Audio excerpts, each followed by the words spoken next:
Hey everybody, Hoosier Jedi here to talk about Marvel's The Defenders. So here it is. They've taken the four Marvel Netflix shows and put the main characters together, and it is by and large pretty good. I mean, there's definitely some flaws with this series, but it it is a pretty enjoyable watch. So let's just kind of get right down into it. The two biggest problems, I think, with some of the stuff from the Marvel Netflix shows were pacing, uh, um, and honestly, kind of the four, I think it's universally agreed that the weakest one of the series was Iron Fist. And it's just because Danny Rand just didn't feel like they had him quite worked out what they really wanted to do with him, or in a way, make him really quite work. He didn't really click with a lot of people. And I think that Defenders does a lot to make up with this. Again, the pacing, the first episode is quite slow, but again, we're checking in with all the characters since the last time we saw them. And it doesn't really take until towards the end of the second episode for things to really get rolling. Which, even though this isn't only an eight episode series, just the demands of storytelling kind of make it that it has to be that way. The first thing you would do in a series like this, under the circumstances, is exactly what the show does. Check in with everybody, see what they're doing, kind of drop some reminders for people as to what was going on their shows. I like how everybody has like a one or two of their supporting cast characters pop up. So, and of course, Claire is the kind of the glue that holds all this together. Everybody's connected to Claire, and everybody is positively inclined towards Claire. Um, anyway, so the show, as I said, does definitely does improve in terms of pacing. Danny, well, they were, I think, writing this while they were making Iron Fist. So I think the writers, obviously, I'm sure they took a little bit of input from fans' reaction online as well. But I think that now that they've had a little bit of time to kind of figure out Iron Fist a little bit more, that's part of why he works a lot better in this show. And also, he kind of has characters that are more in keeping with, Iron Fist to sort of bounce off of him. The whole corporate intrigue, while interesting in its own right, just doesn't really feel like something that works super well with Iron Fist. I mean, granted, the potential was there, but it just, the way they executed the story, that just didn't work too well. Um, but what I did like is that the thing that everybody was really looking for was just seeing these characters bounce off of each other. The conflicts between each other, them basically being at each other's own throats just as much as they were at the throats of the bad guy. I mean, that's classic comic book storytelling. And that's back in the day what really made Marvel stand out is that the characters who were heroes would often be in conflict with each other. That when that was started, when Stan Lee started really doing that as a thing in the 1960s, that was very, very new.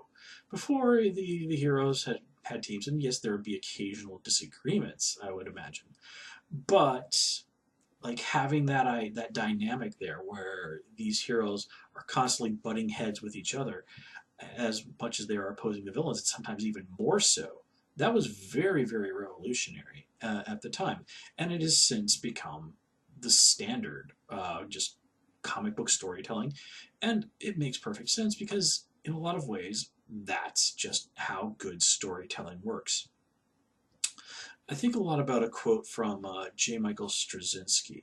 He's probably best known as being the creator of Babylon 5, but he's also done work in comics. In fact, he's done stuff for Marvel, had a run on Spider-Man, done a few other things. Um, but he made this really interesting quote that I heard years ago, and it always really stuck with me. He said that real drama isn't about a clash between a great good and a great evil.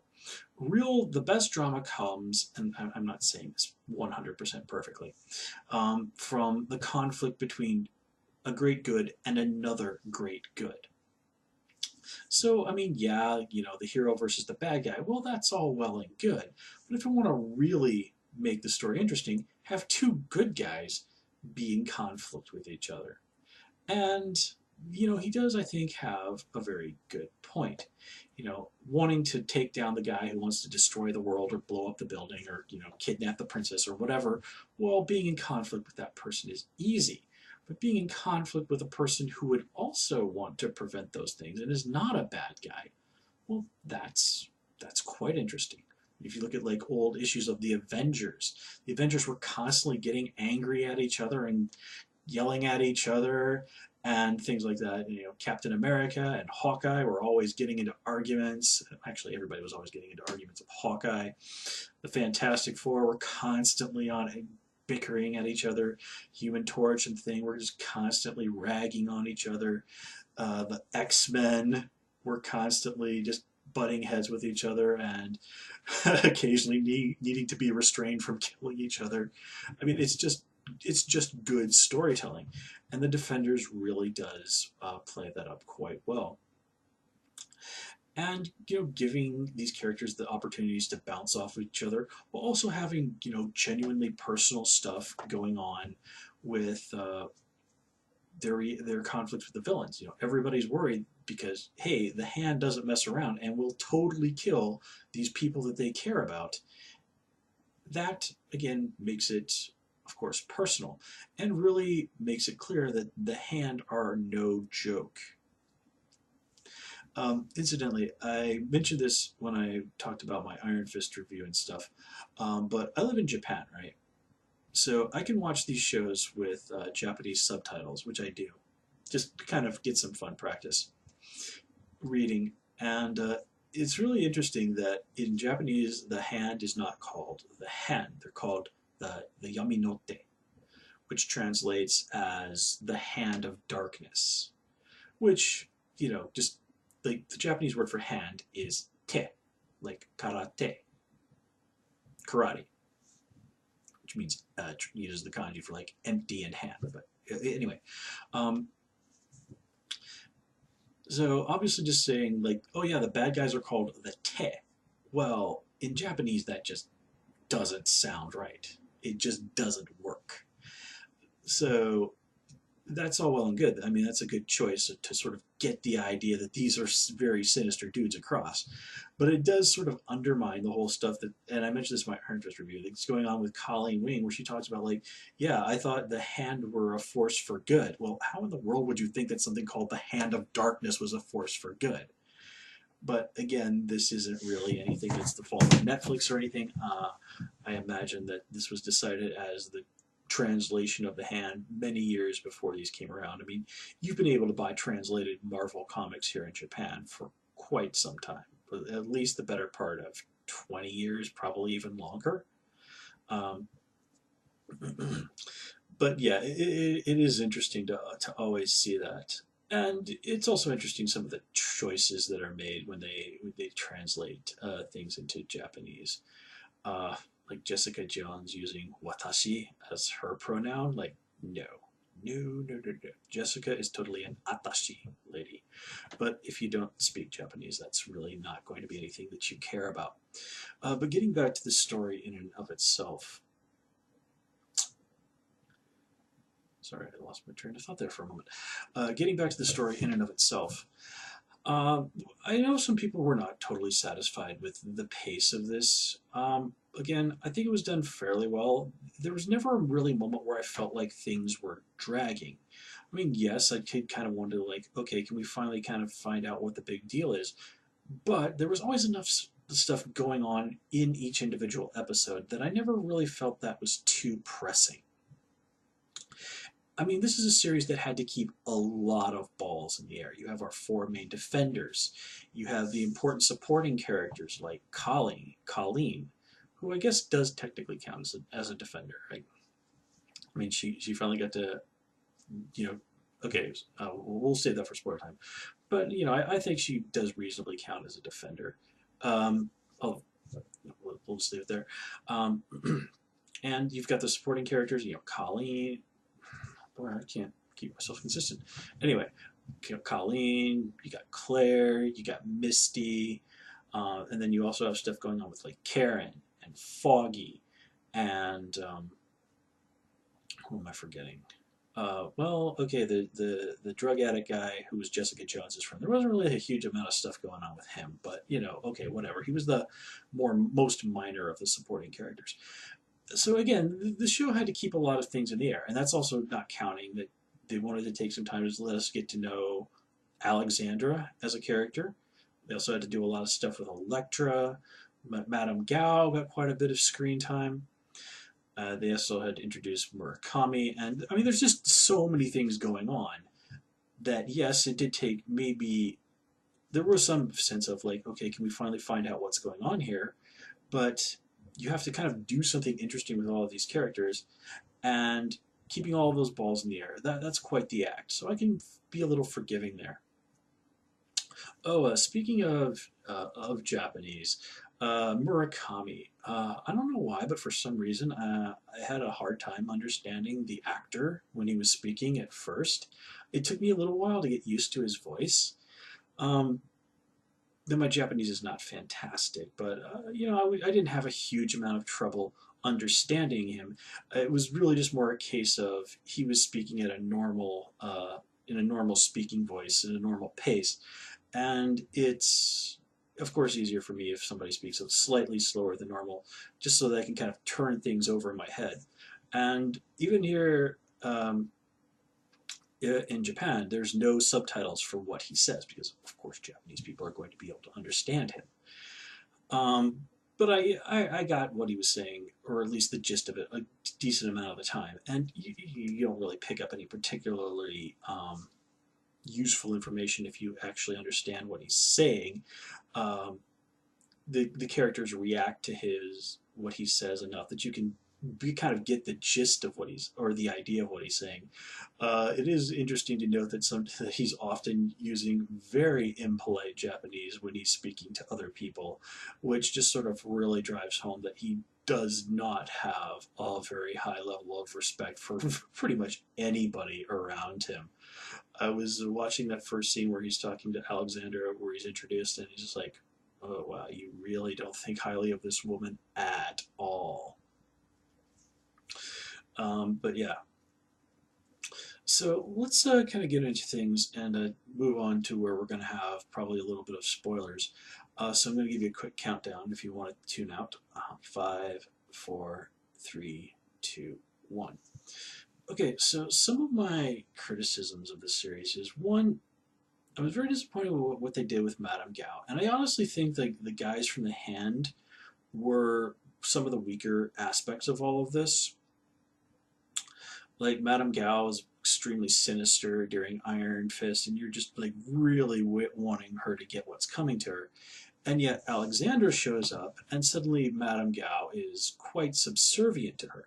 Now, in all fairness, we do get to see Gao actually kind of engage in some fights, and we get to see that she's basically, you know, she's old, but she can kind of do telekinetic kung fu, which is kind of cool. But just seeing her, you know, her being so subservient to Alexandra, it does seem a very big contrast to what we saw of this very domineering sort of person, this sort of very quiet but very tyrannical sort of person we saw in Iron Fist. And the thing that really makes it worse is that we're not really given any quite solid reason as to why she's so subservient to Alexandra. Because Alexandra never actually does anything. She never really so much as takes a swing at anybody. So why is everybody kowtowing to her? Now, granted, it's heavily implied that Alexandra was extraordinarily fearsome in the past, but you know these guys are not fools, and you know they would be able to sense weakness like the way a shark can sense blood. And yet, despite some bickering, of Alexandra is and some pushback, Alexandra is able to keep everybody under her thumb generally pretty well, right up until the point where Elektra kills her. In all fairness, I did not see that coming, but I really liked it. It felt like a very, very classic kind of twist where, everything is going as just in the way you think, and then suddenly the exact opposite of what you were expecting happens. And that's a tricky thing to pull off, but when a show can do it, it's beautiful. One thing I've observed of good writers over the years is that what they'll do is they'll do exactly that. They'll start taking you in a direction where you think you know what's going to happen, and then the exact opposite will happen. And as long as you can make the exact opposite happen in a way that seems believable, it does so much to make the story amazingly enjoyable. Um, I think a lot of this was just like, okay, we've got Sigourney Weaver doing this. She's got the presence, the gravitas to pull this off, and certainly she does. Sigourney Weaver is an amazing actress, much beloved for very, very good reasons for many years. I mean, one of my all-time favorite movies is Ghostbusters, the original. So, of course, Sigourney Weaver has a very special place in my heart. But still, it just doesn't really quite live up to the hype. Like, again, why are people putting up with her if Alexander is this weekend? And you would think these people would be able to figure it out. It just doesn't quite work. And there's other stuff like when Stick is talking about the African dude. I can't even remember his name. And warns Luke Cage, like, yeah, he'd be able to, stop your heart if you went after him. And then Luke Cage tangles with him, beats the dude, even goes one-on-one with him at one point in the camera. I'm just like, okay, now we're going to see this guy pull something where he shows that he could genuinely take out Luke Cage. And we don't get it. It's like, well, what, was Stick blowing hot air? Yeah, that was extraordinarily disappointing to me. Now, I really do like Stick. I think he was really one of the unsung highlights of this series. I just absolutely love his just like take no BS from anybody's stuff and let no one around you get away with any BS. Now, granted, Stick is not the nicest guy in the world, and he's an extremely ruthless man. But I couldn't help but find myself agreeing with him a lot of the time. That, yeah, I mean, the hand are no joke, and you're going to have to go out there and do some pretty dirty stuff to save the day. Now, of course, I didn't agree with him, trying to kill Danny and all of that. But, Stick at the end of the day is a pragmatist. And I do have a great deal of respect for that.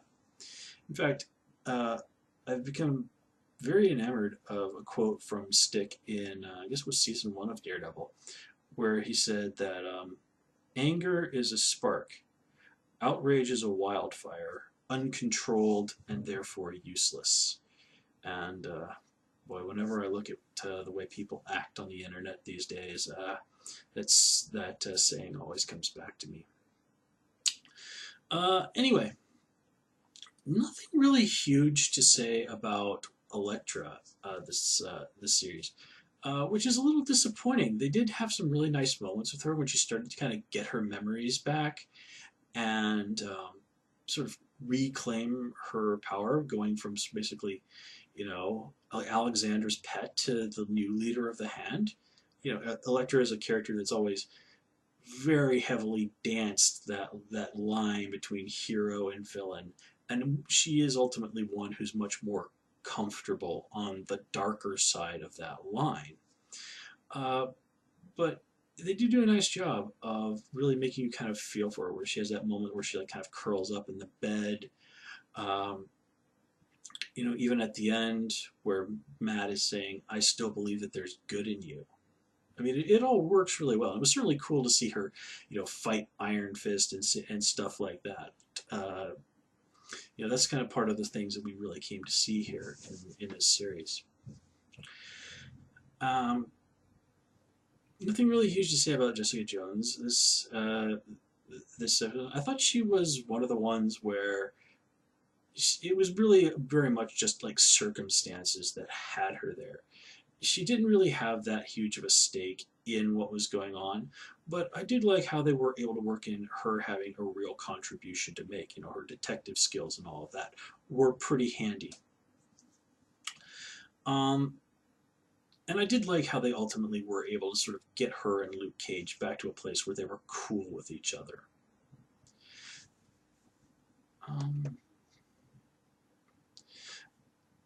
yeah. I've been at this for like 20 minutes, so I think I'm probably just getting into ramble territory, and I think my mind is quite as focused as it probably should be for something like this. So I'm just going to wrap this up here and say that despite some flaws, some rather notable flaws, The Defenders is quite good. It's a lot of fun. It's definitely an improvement over the first season of Iron Fist. And I never really was unhappy when I was watching it. I had a good time watching it. And I'm looking forward to seeing more of each of these characters. Hopefully a better written Iron Fist, but we'll see. Um, and it's another pretty solid feather in Marvel's cap. And based on the teaser trailer at the end, Daredevil season 3 looks like it's going to be quite good. And I am immensely looking forward to seeing The Punisher when it comes out. Oh, I love The Punisher. The Punisher is one of my favorite Marvel characters, so yeah. Okay, guys, I'm going to call it here. As always, please comment, rate, subscribe. And of course, you can follow me on Twitter at Hoosier Jedi, and please also join me on Tumblr at Jedi Reviewer. Until next time, take care and have a good one.